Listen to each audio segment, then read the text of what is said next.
আল্লাহ নবী বলতেছেন যে একটা স্ত্রীর কাছ থেকে একটা পুরুষ 4 মাস দূরে থাকতে পারে, 4 মাস দূরে থাকতে পারে। যদি এর অধিক পরিমাণে হয়তো প্রবাসে থাকে তাহলে কি স্ত্রীর হক নষ্ট করা হবে। যদি বলি যারা বিদেশে ঢুকে থাকে এরা কিন্তু স্ত্রীর হক আদায় করে না, বুঝতে পারছেন? সুদের টাকার পিছনে দৌড়াচ্ছে, স্ত্রীর হক থেকে তারা বঞ্চিত। আল্লাহ নবী সাল্লাল্লাহু রাহমাতুল আলামিন হাদিসে বলেছেন وعن عبد الله بن مسعود رضي الله تعالى عنه قال قال رسول الله صلى الله عليه وسلم يا معشر الشباب من استطاع منكم الباءة فليتزوج فإنه أغض للبصر وأحسن بالفرج ومن لم يستطع فعليه بالصوم فإنه له جزاء متفق عليه। ইমাম বুখারী এবং মুসলিম রাহমাতুল্লাহ আলাইহি হাদিসটি বর্ণনা করতেছেন। আল্লাহ নবী সাল্লাল্লাহু রাহমাতুল্লাহ আলামিন জানিয়ে দিলেন, ঘোষণা করে দিলেন, আমার সাহাবীরা জেনে রেখে দাও, শুনে রেখে দাও, বিবাহ এটা কি ফরজ এবং কি সুন্নাত। ফরজ সবার উপর না। আল্লাহ নবী সাল্লাল্লাহু রাহমাতুল্লাহ আলাইহি বললেন যে যার উপর বিবাহ করার সামর্থ্য রয়েছে সে কি বিবাহ করতে পারবে, যার সামর্থ্য নাই সে কি বিবাহ করতে পারবে না। আল্লাহ নবী সাল্লাল্লাহু রাহমাতুল্লাহ আলাইহি বললেন তাহলে সে কি করবে? যদি বিবাহ যদি না করে, তার সামর্থ্য নাই, বিবাহ করার সামর্থ্য নাই, আল্লাহ নবী বললেন সে যেন রোজা রাখে। সে কি করে? রোজা রাখে। আল্লাহ নবী বললেন সে যেন তার লজ্জা স্থানকে হেফাজত করে, তার চক্ষুকে যেন হেফাজত করে। তাহলে বর্তমান সময়ে বাবা যারা যুবকেরা রয়েছে তারা কিন্তু অন্যায় এবং খারাপ কাজে লিপ্ত থাকে। তারা তো রোজা রাখেই না, কিন্তু এর ভয়াবহ কঠিন শাস্তি হবে বাবা আমি আপনি খারাপ কাজে লিপ্ত থাকি। আল্লাহ নবী বললেন কাল কিয়ামতের ময়দানে যুবকদের হিসাব নেওয়া হবে, কাল কিয়ামতের ময়দানে বৃদ্ধদের কিন্তু হিসাব নেওয়া হবে না। কাল কিয়ামতের ময়দানে সমস্ত মানুষ কি যুবক হয়ে যাবে, কে বৃদ্ধা থাকবে না। তাহলে কি প্রথমে আপনার যুবকদের হিসাব নেওয়া হবে? তাহলে আপনার যৌবনকালটা আপনাকে ভালোভাবে কাটাতে হবে রে বাবা, যৌবনকালটা ভালোভাবে কাটাতে হবে। তাহলে বিবাহ একটা পবিত্র বন্ধন। কি বিবাহ একটা পবিত্র বন্ধন, কিন্তু আমি আপনি বিবাহটা হারাম করে দিচ্ছি। দেখেন আল্লাহ নবী সাল্লাল্লাহু রাহমাতুল্লাহ আলাইহি তিনি বলেছেন যে তেল মোহরটা তুমি কি নগদ দিয়ে দাও, নগদ দিয়ে তুমি বিবাহ করো। কিন্তু আমি আপনি কি করতেছি? আমি আপনি যৌতুক নিয়ে বিবাহ করতেছি, যৌতুক নিয়ে বিবাহ করতেছি। তাহলে দেনমোহর বাঁধতেছে কত? 3-4 লাখ 5 লাখ টাকা কি দেনমোহর বাঁধতেছে। তাহলে কি হবে? তাহলে আল্লাহ নবী সাল্লাল্লাহু রাহমাতুল্লাহ আলাইহি হাদিসের ভিতরে বলেছেন, আল্লাহ নবী সাল্লাল্লাহু রাহমাতুল্লাহ আলাইহি বললেন দেনমোহর যারা বাকিতে যারা বিবাহ করবে বাকিতে যারা বিবাহ করবে, বাবা এমন ব্যক্তি আছে 3-4 লাখ টাকা মহারণা মারা যাচ্ছে, তাও কিন্তু দিতে পারতেছে না, আল্লাহ নবী বিশ্বনাথ রহমাতুল্লাহ বললেন কাল কিয়ামতের ময়দানে যারা কি দিল মোহন না দিয়ে পরিশোধ না করে যারা মারা যাবে কাল কিয়ামতের ময়দানে ওই ব্যক্তি জিনাকারীদের সাথে উঠে দাঁড়াবে। তারা কি জিনাকারীদের সাথে দাঁড়াবে। ভালো ভালো করে মনে রাখবেন, যারা দিল মোহর এখনো দেননি তারা পরিশোধ করার চেষ্টা করেন। কেননা আপনি 3-4 লাখ 5 লাখ টাকা ভাবতেছেন, বলতেছেন আমি দেব না, অনেক কাছে কি এখনো পরিশোধ করে নাই। আপনি সেই মুহূর্তে যদি আপনি মারা যান, আপনি কাল কিয়ামতের ময়দানে জিনাকারীর অবস্থায় কি কাল কিয়ামতের ময়দানে আপনি উঠবেন। তাহলে কি আপনাকে দিল মোহর দিতে হবে। যদি আপনি না দেন, দেখেন সংসারে আপনার হারামে কিন্তু আরাম নাই। আপনি যদি না দিয়ে বিবাহ করে, বাকিতে যারা বিবাহ করতেছে কিন্তু জিনা করা হচ্ছে, হাদিসটি কি কাটতে পারবেন, এটা সহিহ হাদিস। অনেক আলেম বলেছেন যে আপনি কম করে হলেও দেন মোহরটাকে নগদ দিয়ে বিবাহ করো, তাহলে কি স্বামী স্ত্রী পবিত্র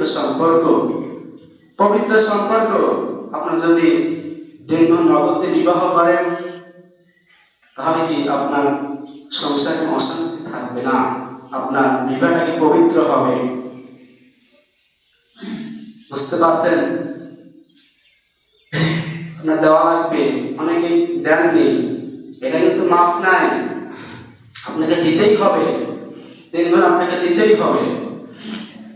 নবী আদম আলাইহিস সালামকে যখন সৃষ্টি করা হলো, আদম আলাইহিস সালামের পাঁজরের বাম হাত মানে পাশ থেকে আম্মা জান হাওয়া আলাইহিস সালামকে সৃষ্টি করলেন। সৃষ্টি করার পরে যখন মানে বিবাহ দিলেন, যখন আম্মা জান হাওয়া আলাইহিস সালামকে যখন বিবাহ করলেন, আদম আলাইহিস সালাম যখন স্পষ্ট করতে যাবেন, আমার আল্লাহ তাআলা বললেন, আদম তোমার স্ত্রীর তুমি কি দেড় মোহরটা দিয়ে দাও, মোহরানাটা দিয়ে দাও। নবী আদম আলাইহিস সালাম বলেন, আল্লাহ দেড় মোহর আমি মানে কিভাবে দেব, কি দেড় মোহর দেব। আমার আল্লাহ তাআলা বললেন, ও আদম তুমি কি করো, আমার নবী মুহাম্মদ সাল্লাল্লাহু আলাইহি সাল্লামের উপর 20 বার দরুদ পাঠ করো। সুবহানাল্লাহ। তুমি যদি 20 বার দরুদ পাঠ করো, তাহলে তোমার মহারণাটা আদায় হয়ে যাবে। সুবহানাল্লাহ। আল্লাহ নবী বলেন, এই জন্য তোমরা হালাল সন্তান হয়েছে, বাবা। দরুদ কি, দরুদ মহারণা কি, দরুদ কিন্তু এখন লাখ লাখ টাকা বাবা মহারণা লাগতেছে, লাখ লাখ টাকা। একটা কথা ভালো করে মনে রাখবেন, আপনাকে যাই আপনি দিবেন, যত আপনার বলতেছেন মহারণা মানে দেন মহার যত কম হয় ততই উত্তম। যত কম আপনি দিতে পারেন, নগদ আপনাকে নগদ দিতে হবে, যত কম দিবেন ততই কি উত্তম। তাহলে কি আপনার স্বামী স্ত্রীর মাঝে তাহলে একটা ঘনিষ্ঠ সম্পর্ক হবে, পবিত্র সম্পর্ক হবে।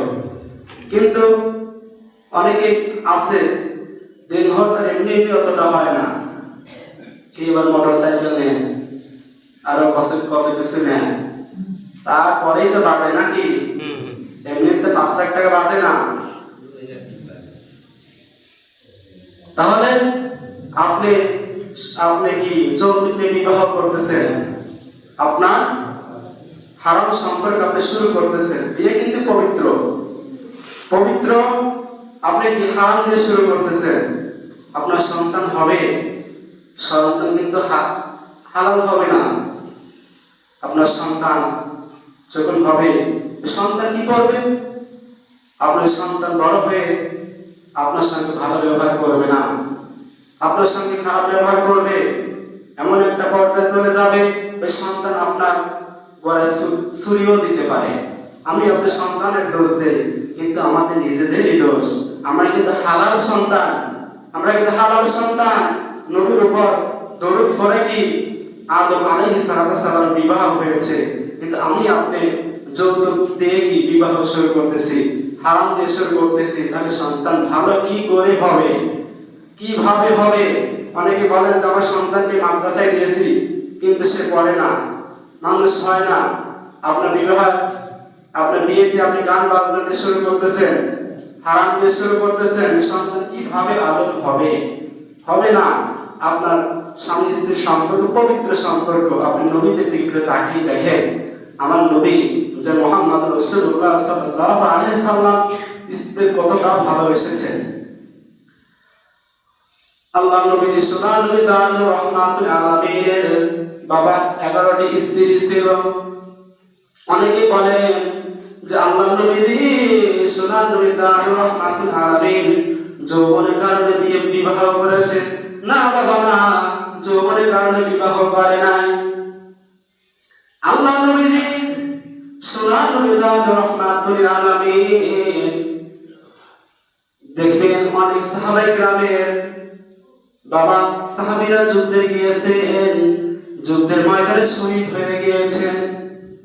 তার 4-5টা ছেলে সন্তান রয়েছে, তার বিবি রয়েছে। কি খাবে, কে তার দেখবে? আমার আল্লাহ তাআলা জিবরাইল আলাইহিস সালামকে পাঠিয়ে দিলেন, ও জিবরাইল তুমি চলে যাও, আমার বন্ধুর কাছে খবর দিয়ে দাও এই যে সাহাবী শহীদ হয়ে গেল, তার স্ত্রীর কি অবস্থা হবে, তার ছেলে সন্তানের কি অবস্থা হবে, কি অবস্থা হবে? হাবিবের কাছে খবরটা পৌঁছে দাও, যেন মহিলাটিকে আমার বন্ধু যেন বিবাহ করে, সে যেন বিবাহ করে। তাহলে মনে রাখবেন, তাকে কে দেখবে? তার স্ত্রী, তার ছেলে সন্তান কে দেখবে? আল্লাহ তাআলা বলবেন হাবিব তাকে আপনি বিবাহ করেন, তাকে আপনি বিবাহ করেন। তিনার 10টা স্ত্রী কি বিধবা ছিল, বিধবাকে 10টি স্ত্রীকে বিধবাকে বিবাহ করছেন। একটি স্ত্রী ছিল কি কুমারী, আম্মা জান আয়েশা সিদ্দিকা রাদিয়াল্লাহু তাআলা আনহা, তিনি ছিলেন একমাত্র কুমারী। 10টা স্ত্রী ছিল কি বিধবা। আল্লাহ তাআলার হুকুমে তিনি বিবাহ করেছেন, নিজের ইচ্ছায় কিন্তু বিবাহ করেননি। তাহলে তিনি সমানভাবে 11টি স্ত্রীকে ভালোবেসেছেন, সমানভাবে ভালোবেসেছেন। আল্লাহ নবী সাল্লাল্লাহু আলাইহি রহমাতুল আলামিনের কাছে এসে বলতেছেন, ইয়া রাসূলুল্লাহ, ইয়া হাবিবাল্লাহ। তার স্ত্রীগণ বলতেছেন, ইয়া রাসূলুল্লাহ আপনি কাকে বেশি ভালোবাসেন, আপনি কাকে বেশি ভালোবাসেন? তিনি বললেন, এই উত্তরটা তোমাকে ফজর নামাজের পরে তোমাকে দেব, সকালে দেব। আল্লাহ নবী সাল্লাল্লাহু রহমাতুল আলামিন তার স্ত্রীগণ যখন এই কথা বললেন, আল্লাহ নবী সাল্লাল্লাহু রহমাতুল আলামিন বললেন, ও আমার বিবিগণেরা জেনে রেখে দাও, শুনে রেখে দাও, জেনে রেখে দাও, শুনে রেখে দাও। রাত্রিতে আম্মা জান আয়েশা সিদ্দিকা রাদিয়াল্লাহু তাআলা আনহা ঘরে গিয়েছেন। বিবিরে একটি খেজুর দিল, বলল, বিবিরে তোমাকে আমি বড় ভালোবাসি, তোমাকে বড় ভালোবাসি। এইভাবে 11টি স্ত্রী ঘরে গেল, একটি করে খেজুর দিল আর বলল, বিবিরে তোমাকে আমি ভালোবাসি। 11 জনকেই বলল, তোমাকে আমি বড় ভালোবাসি। সকালে উত্তর দিল যে, বিবিরে ও আমার বিবি বোনেরা জেনে রেখে দাও, শুনে রেখে দাও, যাকে আমি খেজুর দিয়েছি তাকে আমি বড় ভালোবাসি। সুবহানাল্লাহ। তাহলে কি সমস্ত স্ত্রীর কাছে খেজুর দিয়েছে, একটি করে সমস্ত স্ত্রী খেজুর দিয়েছে, তার মনে খুশি যে আল্লাহ নবী আমাকে বড় বেশি ভালোবাসে। সুবহানাল্লাহ। দেখেন আমাদের বাংলাদেশে অনেকেরই 2টা বা 3টা স্ত্রী আছে, কিন্তু কি সবার সমানভাবে দেখে না, যে বড় স্ত্রী তার কাছে যায় না, খোঁজ খবর নেয় না, এরকম বিবাহ করলে হবে না। ইসলামে 4টা বিবাহ করা কি জায়েজ রয়েছে, আপনি বিবাহ করলেই হবে না, 4টা স্ত্রীর সমানভাবে অধিকার আপনাকে দিতে হবে, সমানভাবে অধিকার দিতে হবে। তাই আসুন বলতেছেন আপনাকে মোহরটা আপনাকে দিতেই হবে। এখন অনেকেই মনে করতে পারেন যে আমার স্ত্রী মারা গিয়েছে, আমি মোহর দেই নাই, মানে পরিশোধ করি নাই, তাহলে কি করতে হবে? আপনাকে দিতেই হবে, আপনাকে দিতেই হবে। এটা কিন্তু মাফ নাই, মাফ আপনাকে দিতেই হবে। আপনার ওই স্ত্রীর কাছের লোক, বোন বা সন্তানকে আপনাকে মোহরটা দিতে হবে, মহারণটা দিতে হবে। অনেকে পরিশোধ করেন নাই, আপনি পরিশোধ করতে হবে।